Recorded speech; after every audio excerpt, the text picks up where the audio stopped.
Well, mga kapopong, nanguna sa ulat ng mga autoridad ang resulta ng toxicology examination na isinagawa sa katawan ni Maria Catalina Cathy Cabral, kung saan natukoy ang presensya ng isang antidepressant na gamot na kilala bilang citalopram.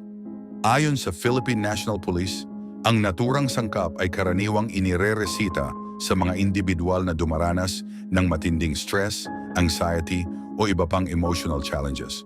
Nilinaw ng mga opisyal na ang pagkakatuklas ng gamot ay hindi agad nangangahulugan ng anumang konklusyon, kundi bahagi lamang ng mas malawak na pagsusuri sa kanyang kalagayan bago ang insidente. Isinagawa ang autopsy at karagdagang laboratory tests upang masuri ang pisikal na kondisyon ni Cabral. Sa paunang findings, walang natukoy na malubhang karamdaman sa kanyang mga pangunahing organs. Sinabi ng mga medical examiner na ang mga pinsalang nakita ay naaayon sa isang malakas na pagbagsak mula sa mataas na lugar. Wala ring palatandaan ng anumang foul play batay sa pisikal na ebidensya. Ipinaliwanag ni Interior Secretary John Vic Remulla na mahalagang tingnan ang presensya ng antidepressant sa mas malawak na konteksto.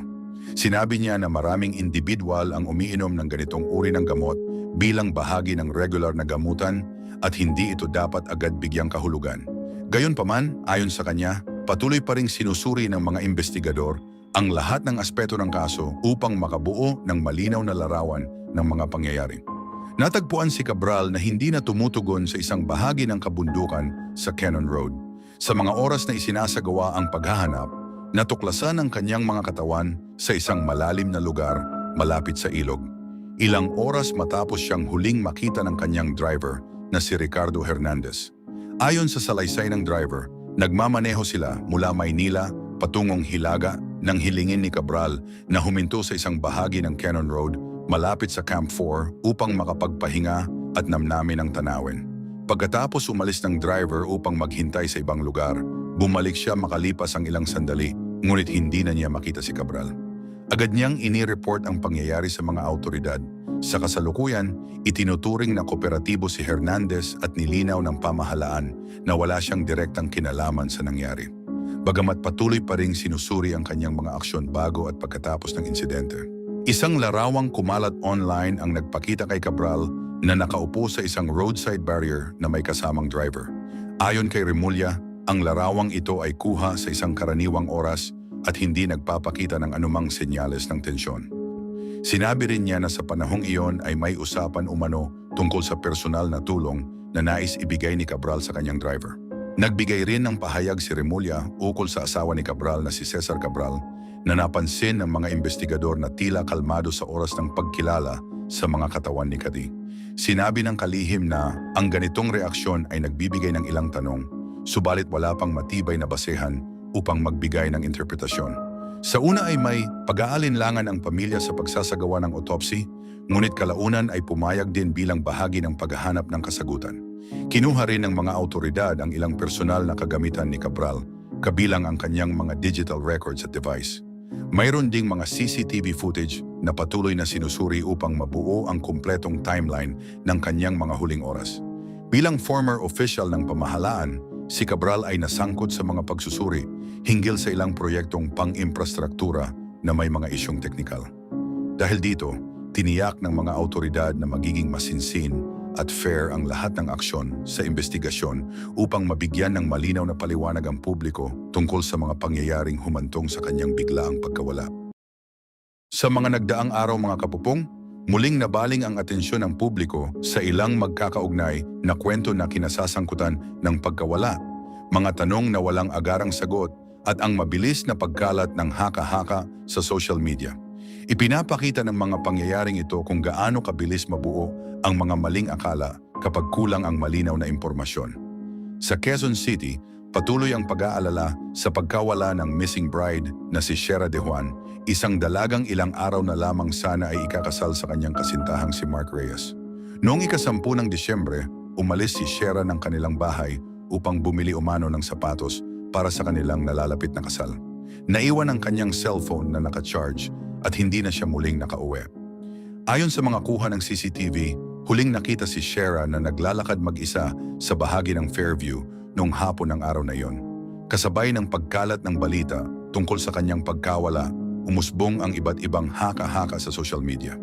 Isa sa mga pinakapinag-usapan ay ang aligasyong ginagamit umano ang kaso ni Shera upang pagtakpan ang sitwasyon ng dating opisyal ng gobyerno na si Maria Catalina Cathy Cabral, na ayon sa mga post ay nagtatago mula sa mga isyong kinahaharap niya. Gayunman, batay sa masusing pagsasaliksik at sa mga opisyal na record, walang ebidensyang sumusuporta sa ganitong pahayag. Nilinaw ng mga awtoridad na walang koneksyon ang dalawang kaso at magkaibang pangyayari ang mga ito. Paulit-ulit na pinaalalahanan ng mga opisyal ang publiko na mag-ingat sa pagpapakalat ng hindi beripikadong impormasyon. Sa pagpapatuloy ng investigasyon sa pagkawala ni Shera, sinuri ng pulisya ang kanyang mga huling galaw at online activity. May mga unang pahayag na nagsasabing maaaring dumaranas siya ng emotional stress. Mariing itinanggi ito ng kanyang ama at sinabi niyang walang problema sa pera ang kanilang pamilya. Ayon sa kanya, nakahanda na ang gastusin para sa kasal at may plano na rin para sa kanilang magiging tirahan. Sinabi rin ni Mark Reyes na masaya at puno ng pag-asa si Shera bago siya mawala. Bagamat itinuturing siyang person of interest, ipinaliwanag ng mga awtoridad na bahagi lamang ito ng normal na proseso at hindi nangangahulugang may pananagutan siya. Nag-alok ang pamilya ng pabuya para sa anumang impormasyong makatutulong sa paghahanap kay Shera, kasabay ng patuloy na aksyon ng mga awtoridad sa pagsunod sa mga lead. Samantala, nananatili ring laman ng balita ang kaso ni Cathy Cabral, isang dating opisyal ng pamahalaan na natagpo ang walang buhay sa Cannon Road sa Benguet. Dahil sa kanyang dating posisyon at papel sa mga malalaking proyekto, agad itong naging sentro ng pansin. Ayon sa medical findings, ang kanyang mga pinsala ay tugma sa isang malubhang pagkahulog sa liblib na lugar. Nilinaw ng mga opisyal na walang indikasyon ng direktang sangkot ang kanyang driver matapos ang investigasyon. Gayunpaman, sinabi ni Interior Secretary John Vic Remulla na may ilang kilos at pahayag ang asawa ni Cathy na nararapat pang suriin, bagamat wala pang konklusyon hinggil dito. Patuloy ang pagsusuri sa mga electronic data upang mabuo ang mas malinaw na larawan ng mga huling oras ni Cathy. Ang mga kasong ito, mga kapupong, ay nagpapaalala sa isang mas lumang kwento, ang kay Maria Lourdes de Guzman, na minsang nakilala dahil sa kanyang kakayahang maglaho at magbalik sa ilalim ng ibang identity. Sa kabila ng pagbabago ng anyo at paggamit ng iba't ibang pangalan na patunayang hindi kayang burahin ng panlabas na pagbabago ang katotohanan. Anyway, mga kapupong, ipinapakita ng mga kwentong ito na ang pagkawala ay maaaring magmula sa iba't ibang dahilan. Sa gitna ng ingay ng social media, nananatiling mahalaga ang maingat na pagsisiyasat, tamang aksyon at responsableng pagbabahagi ng impormasyon upang mapalapit sa katotohanan. Pero ang malaking tanong, mga kapupong, ano sa tingin nyo ang tunay na nangyari sa mga yan? Well, okay lang ba na i-comment nyo ang inyong sagot sa comment section? Si Batangas 1st District Representative Leandro Legarda Leviste ay naging sentro ng pambansang usapan matapos niyang ihayag na hawak niya ang mahahalagang dokumento ng pamahalaan na nagmula kay dating Public Works Undersecretary Maria Catalina Cabral. Ayon kay Leviste, ang mga dokumentong ito ay naglalaman ng detalyadong listahan ng mga pangalan ng mga individual at grupo na may kaugnayan sa paglalagay ng pondo para sa iba't ibang infrastructure projects sa buong bansa. Kasama umano rito, hindi lamang ang ilang mambabatas, kundi pati na rin ang mga opisyal mula sa executive branch at ilang pribadong individual. Sinabi ni Leviste na personal na ibinigay sa kanya ni Cabral ang mga dokumento noong Setyembre matapos umanong makatanggap ng pahintulot mula kay Department of Public Works and Highway Secretary Vince Dizon. Layunin umano ng pagbibigay ng mga papeles ang pagsusulong ng transparency sa pamahalaan. Mula noon, lumakas ang panawagan ng publiko na ilabas ang mga dokumento upang malinawan ang issue hinggil sa paggamit ng pondo ng bayan.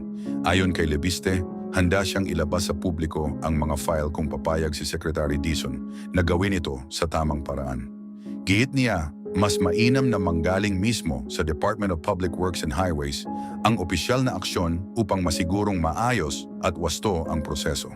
Batay sa nilalaman ng mga dokumento, sinasabing nakasaad doon ang mga pangalan ng mga taong nasa likod ng maraming infrastructure projects, kabilang ang flood control at iba pang public works. Sinabi ni Leviste na mas malawak ang saklaw ng listahan kaysa sa inaakala ng marami dahil kabilang dito ang ilang cabinet secretaries. mga undersecretary mula sa iba't ibang ahensya at maging mga individual na wala sa gobyerno. Upang masiguro ang tamang paggamit ng impormasyon, ibinahagi ni Lebeste ang mga dokumento sa Independent Commission for Infrastructure at sa Office of the Ombudsman. Sa mga oras na ipinakita niya ang mga file sa ICI noong Nobyembre, sinabi ng komisyon na maaring makatulong ang mga ito sa kanilang patuloy na pagsusuri. Kalaunan, noong Nobyembre 26, ipinakita rin niya ang mga dokumento sa Office of the Ombudsman bilang bahagi ng kanyang aksyon para sa pananagutan. Ipinaliwanag ni Lebester na hindi pa niya agad inilalabas sa publiko ang mga dokumento dahil nais niyang maiwasan ang anumang posibleng pagkaantala sa mga opisyal na proseso at sa kanyang tungkulin bilang mambabatas. Aniya, mas makabubuting magkaroon muna ng malinaw na aksyon mula sa DPWH bago tuluyang isapubliko ang lahat ng detalye. Naging mas mabigat ang usapin matapos ang hindi inaasahang pagpanaw ni Cabral noong isang araw. Ayon sa mga ulat, siya ay nagtamo ng malubhang pinsala matapos ang isang insidente sa isang liblib na lugar sa Benguet. Patuloy pa rin ang investigasyon ng mga awtoridad upang malinawan ang mga pangyayari. Ang kanyang pagpanaw ay nagbigay diin sa panawagan ng publiko para sa transparency at masusing pagsusuri sa mga dokumentong kanyang iniwan. Sinabi ni Leandro na ang mga impormasyong nasa file ay may malalim na implikasyon sa paraan ng pamamahala ng pondo para sa infrastructure projects. Aniya, mahalagang malaman ng publiko kung sino ang may impluwensya sa pagdedesisyon kung saan napupunta ang malaking bahagi ng pondo ng bayan. Samantala, tumugon naman si Secretary Dizon sa mga issue at itinanggi ang ilang paratang laban sa kanyang ahensya. Ayon sa kanya, patuloy na sumusunod ang DPWH sa tamang proseso at nananatiling open sa pagsusuri ng mga kaukulang institusyon. Anyway, mga kapupong nananatiling nakatuon ang usapan sa panawagan ni Lebeste para sa transparency at sa desisyon kung kailan at paano ilalabas ang mga dokumento ni Cabral. Ang susunod na aksyon ay inaasahang magmumula sa Department of Public Works and Highways, isang hakbang na mahalaga upang mapanatili ang tiwala ng publiko at ang integridad ng mga institusyon ng Sa loob ng mahabang panahon, dalawang pangalan ang patuloy na bumabalik sa usapan ng publiko tuwing tinatalakay ang pananagutan at integridad sa loob ng pamahalaan, Mary Ann Maslog at Maria Catalina Cathy Cabral. Magkaiba man ang kanilang mga kwento at panahon, nagtatagpo ang mga ito sa iisang tema. Ang mabigat na hamon ng katotohanan, tiwala at aksyon ng mga institusyon. Unang nakilala ng publiko si Mary Ann Maslog bilang isang negosyante na nasangkot sa isang textbook procurement fraud noong huling bahagi ng dekada 90. Ayon sa naging pasya ng korte, gumamit siya at ang kanyang mga kasamahan ng peking dokumento upang makakuha ng bayad para sa mga aklat na hindi naman dumaan sa wastong proseso. Dahil dito, siya ay nahatulan at pinatawan ng parusa kabilang ang pagbabawal na humawak ng posisyon sa pamahalaan. Mas naging kapansin-pansin ang kaso ni Maslog nang lumabas na gumawa siya ng matinding aksyon ang magkunwaring wala na sa mundo upang makaiwas sa legal proceedings. Itinuring ito ng hukuman bilang pagtatangkang iligaw ang mga awtoridad. Sa kalaunan, napatunayan ang kanyang tunay na pagkakakilanlan sa pamamagitan ng mga dokumento at testimonya. Ang kanyang kwento ay madalas ngayong sinasabi bilang babala na kahit gaano pa kalayo ang subukang takasan ng batas, may paraan pa ring bumalik ang katotohanan. Makalipas ang maraming taon, muling nabuhay ang diskusyon tungkol sa mga ganitong pangyayari nang masangkot naman sa pambansang usapan ang pangalan ni Maria Catalina Cathy Cabral, dating Department of Public Works and Highways Undersecretary. Si Cabral ay naglingkod sa pamahalaan ng mahigit 4 na dekada, nagsimula bilang rank-and-file employee at umangat dahil sa kanyang karanasan at mahabang serbisyo. Natagpuan si Cabral na may matinding pinsala sa Cannon Road sa Benguet. Ayon sa mga awtoridad, ang mga natuklasang pinsala ay tugma sa isang pagkahulog. Kinumpirma ng forensic at fingerprint examination ang kanyang pagkakakilanlan at sinabi ng mga opisyal na wala silang nakitang agarang palatandaan ng panlabas na panghihimasok. Kinilala rin ng kanyang pamilya ang mga katawan bago pa man matapos ang lahat ng pagsusuri. Bago ang insidente, iniulat na hiniling ni Cabral sa kanyang driver na iwan muna siya sa isang bahagi ng kabundukan habang sila ay papunta sa La Union. Sa mga oras na bumalik ang driver, wala na siya sa lugar. Kalaunan natagpuan siya ng mga rescuer sa Cannon Road. Lumabas din ang isang lumang video kung saan sinabi ni Cabral na may takot siya sa matataas na lugar, dahilan upang mas lalong maging palaisipan sa publiko ang totoong nangyari. Sa gitna ng lahat ng ito, may ilang sektor ang nagpaalala sa mga naunang kaso tulad ng kay Maslog, kung saan ginamit ang panlilinlang upang umiwas sa pananagutan. Gayunman, maring humiling ang pamilya ni Cabral ng paggalang at pribasiya at sinabi ng kanyang abogado na walang basihan ang mga haka-haka. Ang kanyang pagpanaw ay naganap sa panahon ng pagsusuri sa mga alegasyon ng irregularidad sa budget allocations para sa flood control projects, kung saan inaasahan sana ng ilan na maririnig pa ang kanyang panig. Anyway mga kapupong, ang magkaugnay na kwento nina Mary Ann Maslog at Cathy Cabral ay nagsisilbing salamin ng mas malawak na usapin sa lipunan na ang katotohanan ay maaaring maantala ngunit bihirang tuluyang mawala. Patuloy na umaasa ang publiko na sa bawat ganitong pangyayari, mananaig ang malinaw na ebidensya, fair na proseso at tamang aksyon ng mga institusyon upang mapanatili ang tiwala ng mamamayan. Ginawa ng mga operatiba ng National Bureau of Investigation ang isang search warrant sa isang hotel room sa Baguio City na dating tinuluyan ng dating Department of Public Works and Highways Undersecretary na si Catalina Cabral. Ang nasabing aksyon ay bahagi ng nagpapatuloy na investigasyon na layong linawin ang mga pangyayaring naganap bago ang kanyang pagpanaw at upang makabuo ng mas malinaw na kabuuang larawan ng mga kaganapan. Sinabi ng mga otoridad na ang operasyong ito ay isinagawa alinsunod sa batas at may maingat na koordinasyon sa mga lokal na opisyal. Ang search warrant ay inilabas ni Executive Judge Michael Francisco at ipinatupad ng mga investigador ng may pagsunod sa mga itinakdang alituntunin. Ipinaliwanag ng mga otoridad na ang layunin ng operasyon ay makahanap at makakuha ng mga bagay na maaring may evidentiary value. Ang mga posibleng materyales na ito ay inaasahang makatutulong upang maitaguyod ang mas tiyak na timeline at magbigay ng karagdagang konteksto sa mga huling galaw ni Cabral. Binigyang diin ng mga opisyal na ang lahat ng nakuhang bagay ay hahawakan ng maayos at may buong paggalang sa proseso. Lalong naging sentro ng pansin ng publiko ang kaso matapos kumpirmahin ni Justice Secretary Crispin Remulla ang pagiging totoo ng isang larawang kumalat online. Ang nasabing selfie ay nagpapakita kay Cabral kasama ang kanyang driver at kuha sa mga oras bago ang insidenteng naging paksa ng investigasyon. Sinabi ni Remulla na mahalagang mapatunayan ang larawang ito dahil nakatulong ito sa mga investigador upang masuri ang tamang oras at pagkakasunod-sunod ng mga pangyayari, lalo na sa gitna ng iba't ibang haka-hakang lumabas sa social media. Ayon kay Justice Secretary, ang larawan ay dumaan sa masusing pagsusuri bilang bahagi ng normal na proseso ng beripikasyon. Ipinaliwanag niya na ang pagtutugma ng ganitong uri ng impormasyon sa iba pang datos ay karaniwang ginagawa sa mga kasong may mataas na interes ng publiko. Layunin umano nito na masigurong ang mga susunod na aksyon ay nakabatay sa beripikadong detalye at hindi sa mga palagay lamang. Sinabi ng mga opisyal mga kapupong na ang paghahalughog sa hotel room at ang pagsusuri sa digital material ay magkakaugnay na bahagi ng investigasyon. Ang dalawang aksyong ito ay inaasahang magbibigay linaw sa mga aktibidad at pakikipag-ugnayan ni Cabral bago ang insidente. Sa mga oras na patuloy ang pag-iipon ng impormasyon, nananatiling maingat ang mga otoridad sa pagbabahagi ng detalye upang maprotektahan ang integridad ng kaso. Ang usapin na ito, mga kapupong, ay umani rin ng malawak na diskusyon dahil sa dating posisyon ni Cabral sa gobyerno at sa mabilis na pagkalat ng impormasyon online.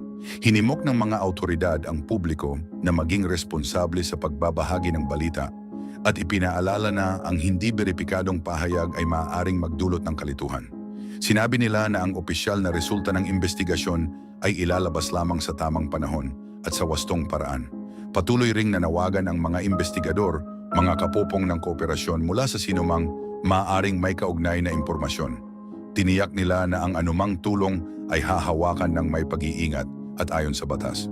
Sa mga oras na nagpapatuloy ang investigasyon, inuulit ng mga ahensya ng gobyerno ang kanilang pangako sa due process.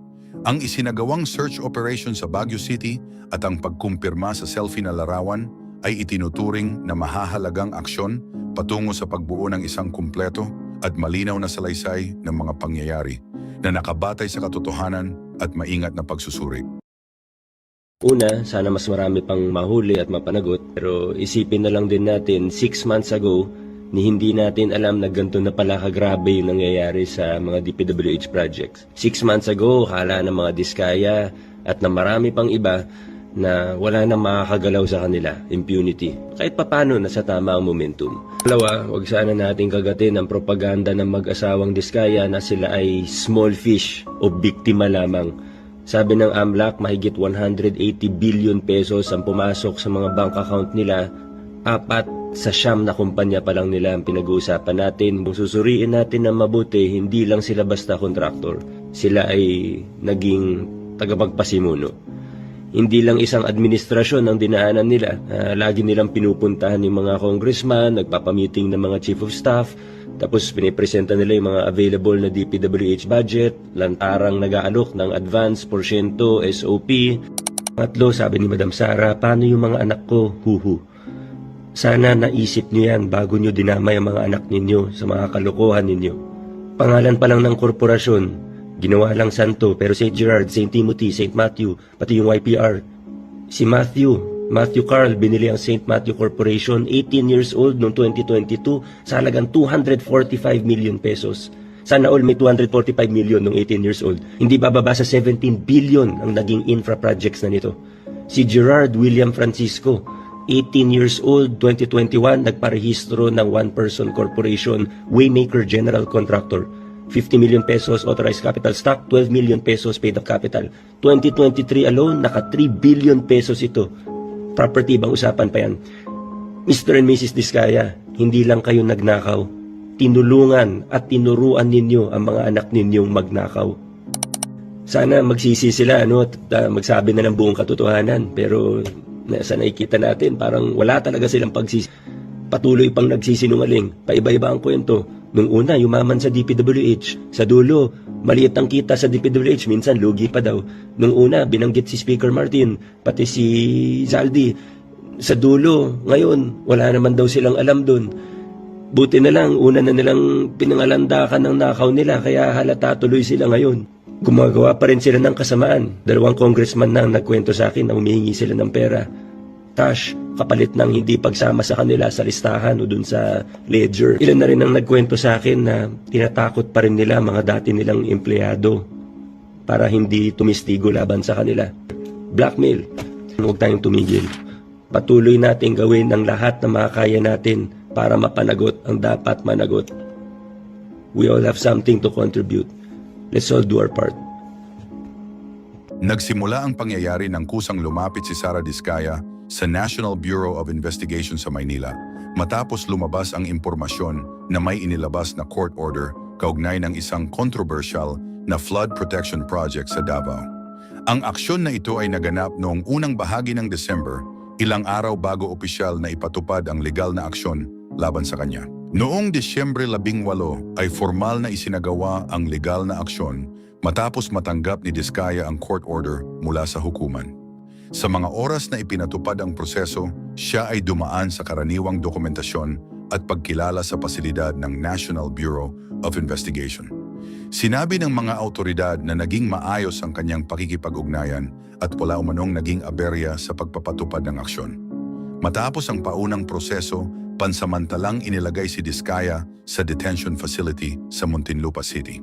Hindi nagtagal, siya ay inilipat sa Cebu upang iharap sa Regional Trial Court kung saan formal na tinalakay ang mga reklamong isinampa laban sa kanya. Pagkatapos ng maikling pagdinig, inatasan ng korte na ilagay siya sa kustudiya sa Lapu-Lapu City Jail habang hinihintay ang mga susunod na pagdinig.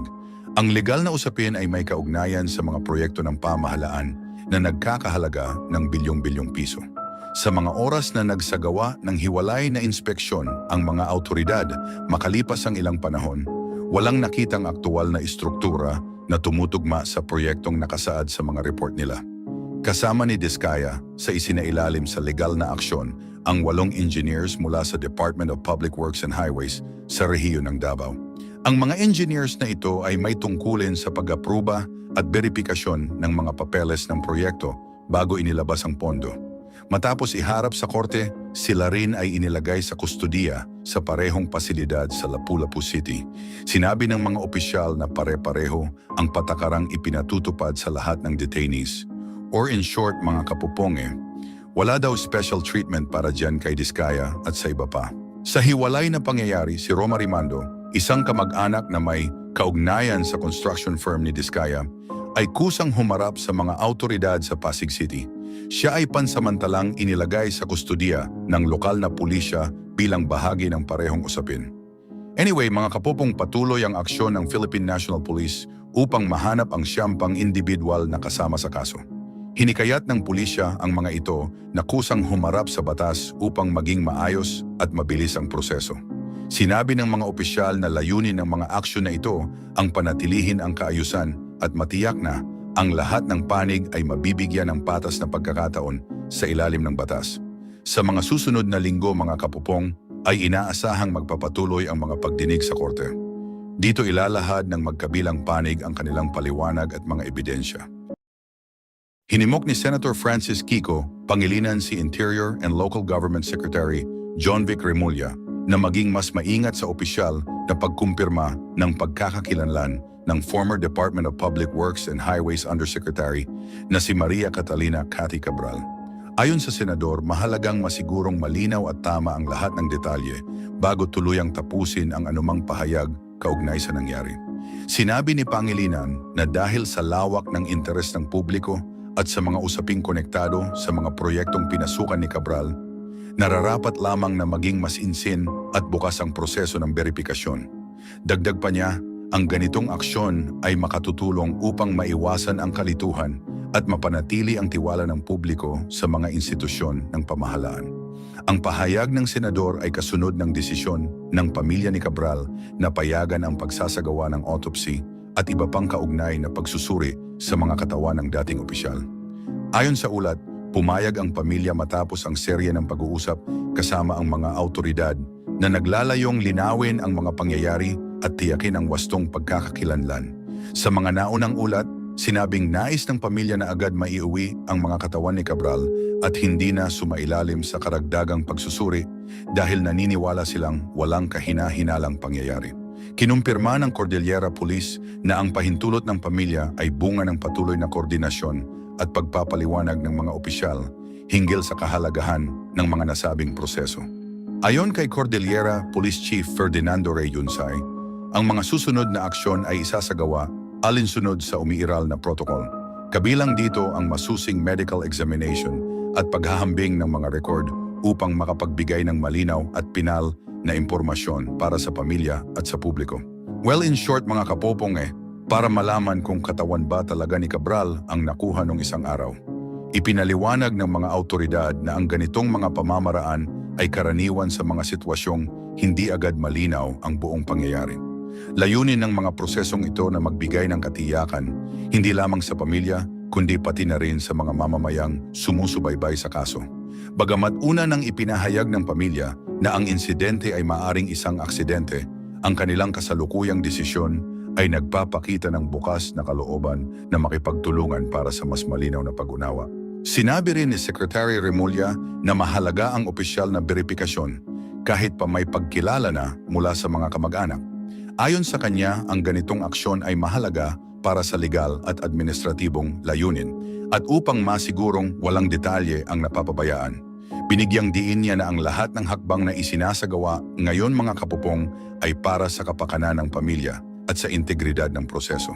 Well, mga kapopong, sa mga oras na umuusad ang mga pagsusuri, naging paksa rin ng pampublikong diskusyon ang kahalagahan ng pagsunod sa tamang pamantayan sa mga ganitong sitwasyon. Marami ang nagpahayag ng pakikiramay sa pamilya Cabral at nanawagan ng paggalang at pag-iingat sa pagbibigay ng opinyon. Si Cabral ay kilala bilang isang veteranong opisyal ng pamahalaan at inhinyero na may mahabang taon ng serbisyo. Ang kanyang pagpanaw malapit sa Cannon Road ay patuloy na binibigyang pansin ng mga lokal at pambansang leader, habang ang mga autoridad ay nangangakong itutuloy ang proseso ng may respeto, malinaw na layunin at buong pananagutan. Well, ano sa tingin nyo ang magiging resulta nito, mga kapupong? Okay lang ba na i-comment nyo ang inyong sagot sa comment section? Well, kung bibisitahin nyo itong page ni Falsis, Dito merong siyang shinare na isang unverified photo na nagpapakita ng isang babae ang nakaupo sa gilid ng kalsada. Which is ang malaking tanong ngayon ano ba talaga ang nangyari kay Cabral? Meron ba talagang foul play na nangyari upang mapatahimik ito? O ito ba na nangyari kusang ginawa talaga ni Cabral? Anyway, ito pa ang iba pang bagong balita. Natagpuan si dating Department of Public Works and Highways Undersecretary Maria Catalina Cabral na wala ng malay sa Benguet matapos ang isang nakababahalang pangyayari sa Cannon Road. Ang insidenteng ito ay nagdulot ng maraming katanungan at panawagan para sa mas malawak na aksyon mula sa mga awtoridad. Ayon sa ulat, ang retiradong opisyal ay natagpuan sa bahagi ng Barangay Camp 4 sa bayan ng Tuba noong Huwebes ng gabi. Siya ay umalis na sa kanyang posisyon sa gobyerno kaugnay ng isang patuloy na investigasyon sa ilang proyekto ng Public Works. Ayon sa salaysay ng kanyang driver na si Ricardo Hernandez, sila ay bumiyahe mula Baguio City patungong La Union noong hapon nang hilingin ni Cabral na siya ay ibaba sa isang bahagi ng Cannon Road. Kilala ang lugar na ito sa matarik na lugar. Matapos huminto ang sasakyan, iniwan umano ni Hernandez si Cabral at nagtungo sa isang malapit na gasoline station. Sa mga oras na bumalik ang driver makalipas ang halos 2 oras, wala na si Cabral sa lugar. Sinubukan niyang hanapin ito sa paligid ngunit hindi siya nagtagumpay. Pagkatapos nito, bumalik siya sa tinutuluyang hotel sa Baguio City ngunit hindi pa rin niya ito nakita. Gabi na nang ipagbigay alam niya sa lokal na pulisya ang nangyari. Agad na nagsagawa ng retrieval operation ang pulisya at mga rescue team. Natagpuan si Cabral malapit sa Bued River, humigit kumulang 20 hanggang 30 metro, pababa mula sa highway, bandang alas 8 ng gabi. Siya ay walang malay ng matagpuan at kalaunan ay pumanaw na. Ayon kay Department of the Interior and Local Government Secretary John Vic Remulla, magpapatuloy ang investigasyon kaugnay ng mga sinasabing irregularidad sa malalaking flood control projects kahit wala na si Cabral. Sinabi niya na ang insidente ay hindi makahahadlang sa mas malawak na aksyon ng pamahalaan upang matukoy ang katotohanan at panagutin ang mga posibleng may kinalaman. Idinagdag din niya na ang driver ay tinuturing bilang person of interest, alinsunod sa normal na proseso, lalo na't sinusuri ang desisyong iwan si Cabral kahit nasa sasakyan pa ang ilan sa kanyang personal na gamit. Tinukoy rin ng mga investigador ang ilang kakulangan sa maagang paghawak ng ebidensya, kabilang ang cellphone at iba pang gadgets ni Cabral. Kasalukuyang isinasagawa ang mga aksyon upang mabawi at masuri ang mga kagamitang ito na ngayon ay nasa pangangalaga ng kanyang pamilya. Naglabas din ng direktiba ang Office of the Ombudsman na panatilihing ligtas at buo ang lahat ng gadgets at dokumento na may kaugnayan sa kaso. Ayon sa ahensya, mahalaga ang mga digital record upang mas maunawaan ang buong pangyayari. Iba't iba ang naging reaksyon ng publiko, kabilang ang ilang mambabatas at civic groups na nananawagan ng malinaw at patas na investigasyon. Iginiit nila ang kahalagahan ng pagprotekta sa lahat ng ebidensya at ang pangangailangang sagutin ang mga tanong kaugnay ng timeline at mga desisyong ginawa bago ang pagkawala at pagkakatagpo kay Cabral. Si Cabral ay matagal na nagsilbi sa DPWH, particular sa Planning Division, kung saan siya ay may mahalagang papel sa pagbuo ng budget at programa. Ang kanyang pagpanaw ay muling nagbigay pansin sa mga isyong kanyang kinaharap at sa kahalagahan ng maayos na pagdodokumento ng impormasyon sa mga patuloy na usapin. Patuloy ang aksyon ng mga awtoridad upang mabuo ang mas malinaw na larawan ng nangyari. Pero ang tanong ko sa inyo ngayon mga kapupong ano sa tingin niyo ang kakahantungan nitong nangyari kay Cabral? Kahapon mga kapupong naiulat na nawawala ang dating Undersecretary ng Department of Public Works and Highways na si Maria Catalina Cabral matapos ang isang biyahe sa Cannon Road sa Benguet. Kasama niya ang kanyang driver at patungo sana sila sa La Union. Bandang alas 3 ng hapon, sinabi ni Cabral sa kanyang driver na gusto muna niyang bumaba sa isang bahagi ng kalsada malapit sa Maramal. Ayon sa ulat, umalis ang driver na may balak bumalik makalipas ang ilang oras. Subalit nang siya ay magbalik, wala na si Cabral sa lugar. Dahilan upang agad siyang humingi ng tulong sa mga awtoridad bago magtakip silim. Mabilis na nagsagawa ng aksyon ang mga pulis at rescue team sa lugar. Sa mga oras na patuloy ang paghahanap, natagpuan si Cabral sa isang bangin malapit sa Bued River, tinatayang 20 hanggang 30 metro ang lalim mula sa kalsada. Siya ay nakita sa kalagayang hindi na tumutugon. Kinumpirma ng mga opisyal kinabukasan ng madaling araw na siya ay tuluyan ng pumanaw, bagay na nagdulot ng matinding kalungkutan sa kanyang pamilya, mga kaibigan at mga dating kasamahan sa serbisyo publiko. Lalong umigting ang interes ng publiko sa insidenteng ito dahil sa mga naunang isyong kinasangkutan ni Cabral bago siya umalis sa gobyerno. Siya ay naging isa sa mga pangunahing personalidad na nasangkot sa mga aligasyon ng hindi maayos na alokasyon ng pondo para sa malalaking infrastructure projects. Ang mga proyektong ito ay sinuri sa mga pagdinig ng Kongreso at naging paksa ng malawakang diskusyon. Dahil sa lumalakas na usapin, nagpasya siyang bumaba sa kanyang posisyon noong Setyembre.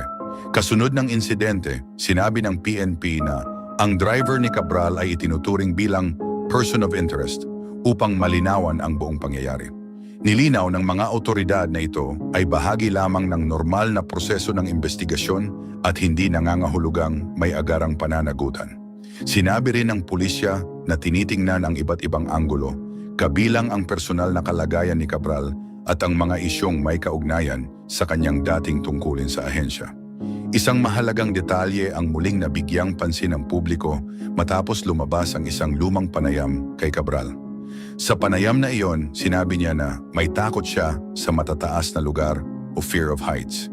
Inilarawan din niya ang sarili bilang isang workaholic, sensitibo at matatag na babae. Ang naturang pahayag ay muling binalikan ng marami, lalo na sa gitna ng mga tanong hinggil sa mga pangyayari sa Cannon Road. Bilang bahagi ng aksyon ng mga institusyon, inatasan ng Office of the Ombudsman ang mga lokal na autoridad na tiyakin ang maayos na pangangalaga sa mga personal na kagamitan ni Cabral, kabilang ang kanyang cellphone at iba pang gadgets. Layunin nito na masuri ng mga eksperto ang anumang impormasyong makakatulong sa mas malinaw na pag-unawa sa insidente. Naglabas naman ng pahayag ang Independent Commission for Infrastructure na nananawagan ng isang mas insinan at malinaw na investigasyon. Ayon sa komisyon, mahalaga ang papel ni Cabral sa mga proyekto at maaaring may hawak siyang sensitibong impormasyon. Kasabay nito, nagpahayag sila ng taus-pusong pakikiramay sa pamilya ng dating opisyal. Ang Department of Public Works and Highways ay nagpaabot din ng pakikiramay at pagkilala sa mahigit 40 taon ng paninilbihan ni Cabral sa ahensya. Hiniling ng departamento sa publiko na igalang ang pribadong pagdadalamhati ng kanyang pamilya.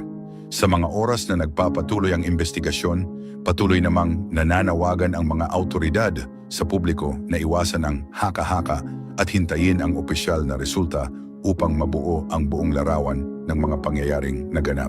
Pero ang tanong ko naman sa inyo ngayon mga kapupong ano sa tingin nyo ang tunay na nangyari talaga dyan kay Cabral? Nahulog ba talaga? Well, okay lang ba na i-comment nyo ang inyong sagot sa comment section?